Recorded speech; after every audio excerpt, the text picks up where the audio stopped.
और जेपीएससी धांधली या सिटिंग कह लीजिए, इस मामले को लेकर सीआईडी जांच कर रही है और सीआईडी के बारे में कहा जा रहा है कि सीआईडी अब सही ठिकाने तक पहुंच रही है। गिरफ्तार आरोपियों का जो विवरण आया है, एक दिन पहले जिन अभ्यर्थियों की जो गिरफ्तारी हुई है उसमें कुछ नाम जो सामने आया है वो चौंकाने वाले हैं। पूर्व अध्यक्ष खियांगते के स्टाफ समेत 5 गिरफ्तार किए गए हैं और इन 5 के नाम हम आपके सामने टेक्स्ट प्लेट में रख रहे हैं, देखिए। और उसमें सबसे चौंकाने वाला नाम उमाकांत उरांव है, जिन्हें बरियातू से गिरफ्तार किया गया है। रक्षक सिंह टीडीपीएल का अकाउंटेंट था, लखनऊ से गिरफ्तार किया गया है। और देखिए, ये जो रक्षक सिंह था ये खुद इस बार पीटी पास कर चुका था। रक्षक सिंह को लखनऊ के कोटवा बक्सी के तालाब थाना क्षेत्र से और धर्मेंद्र को कोतवाली थाना क्षेत्र से पकड़ा गया है। छापेमारी में डिजिटल और अभिलेख के साक्ष्य भी जब्त किए गए हैं।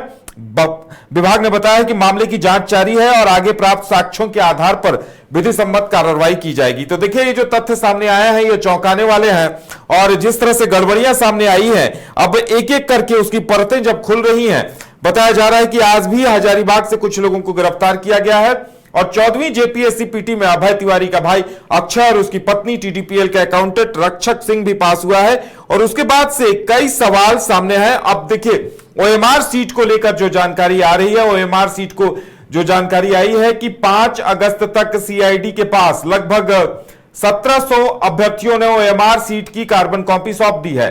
सीआईडी को उम्मीद है कि अभी भी बाकी छात्र व्हाट्सएप पर ओएमआर सीट भेजेंगे और वैसे छात्र जिन्होंने कार्बन सीट जमा नहीं की है उनका स्पष्टीकरण भी सीआईडी लेगी।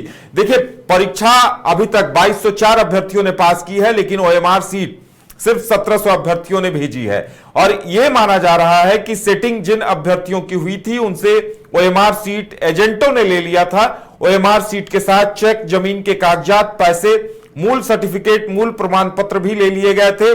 और जिस तरह के खुलासे हो रहे हैं कि ये तमाम लोग, चाहे धर्मेंद्र कुमार हो, चाहे और उमाकांत उरांव हो, ये तमाम लोग एजेंट के तौर पर काम कर रहे थे। हजारीबाग, बड़का गांव, यहां कई एजेंट थे। कुछ कोचिंग संस्थान के संचालक थे, कुछ शिक्षक थे और वो भी एजेंट के तौर पर काम कर रहे थे। और जिस तरह से वो वसूली करते थे, डॉक्यूमेंट लेते थे और उसे टीडीपीएल तक पहुंचाते थे। और जो नाम सामने आए हैं वो चौंकाने वाले हैं। आपको बता दें कि झारखंड लोक सेवा आयोग और झारखंड कर्मचारी चयन आयोग जेएसएससी की भर्ती परीक्षाओं में लगातार इस पर चर्चा चल रही है और कई अहम नाम सामने आए हैं।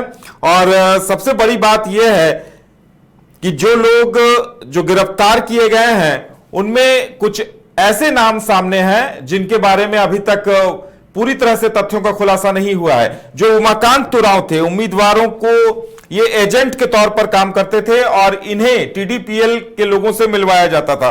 रक्षक सिंह के बारे आप जान रहे हैं। रक्षक सिंह एक चौंकाने वाला नाम है, जो टीडीपीएल का अकाउंटेंट था। उसने खुद इस बार पीटी परीक्षा पास कर ली थी और बताया जा रहा है कि टीडीपीएल में जो गड़बड़ियां हो रही थी, रक्षक सिंह उनका राजदार था और रक्षक सिंह ने यह शर्त रखी थी। अब सोचिए, अब टीडीपीएल का जो एक अकाउंटेंट है वो भी जेपीएससी की पीटी परीक्षा पास कर जाता है और अगर खुलासा नहीं होता तो वो भी अधिकारी बनकर आ जाता। उसके अलावा रांची के और 2 नाम सामने आए हैं। उन दोनों नामों के बारे में हम आपको बता दें कि उन दोनों नामों के बारे में भी यह दावा किया जा रहा है। रोशन केरकेट्टा और मनोज कुमार पीटी परीक्षा में सेटिंग कराने के आरोप है। धर्मेंद्र कुमार जो जेपीएससी के पूर्व अध्यक्ष एल खियांगते का कंप्यूटर ऑपरेटर था। देखिए, अभी तक एल खियांगते से 4-5 राउंड की पूछताछ हो चुकी है, लेकिन उन्होंने अभी तक कोई खास कबूलनामा नहीं किया है, जो सूत्रों के हवाले से जानकारी आई है।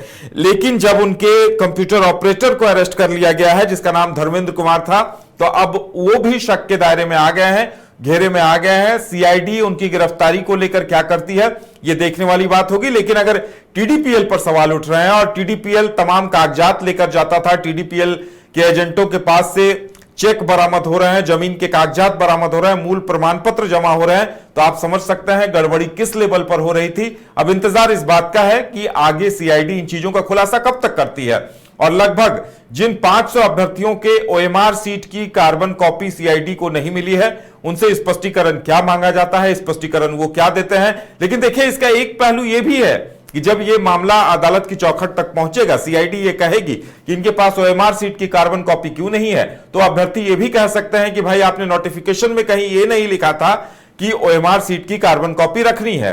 तो अब यहां भी एक पेंच पैदा होता है। लेकिन फिलहाल सीआईडी फॉरेंसिक जांच कराने की बात कर रही है और जिन अभ्यर्थियों ने ओएमआर सीट की कार्बन कॉपी नहीं दी है उनसे स्पष्टीकरण पूछा जाएगा, स्पष्टीकरण मांगा जाएगा और तब उम्मीद है कि कुछ अहम खुलासे हों, कुछ और तथ्य सामने आए।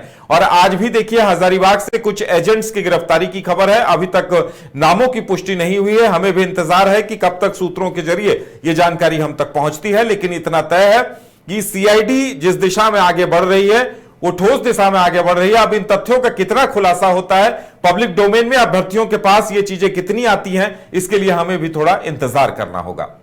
घर रहने का मकान भर नहीं, ये खुशियों की तिजोरी है। दरवाजे पर दस्तक देता पड़ोस, खिड़कियों से उमड़ आता आसमां, तारों में उलझी ऐसी ना जाने कितनी दास्तां। कहती हैं चले डायमंड सिटी, एक सफर हम सफर के साथ अपने घर तक। Diamond city, life long bonding, 500 से ज्यादा खुशहाल डायमंड परिवार। जल्दी करें, सिर्फ 200 फ्लैट बाकी। आज ही बुक करें अपना आशियाना।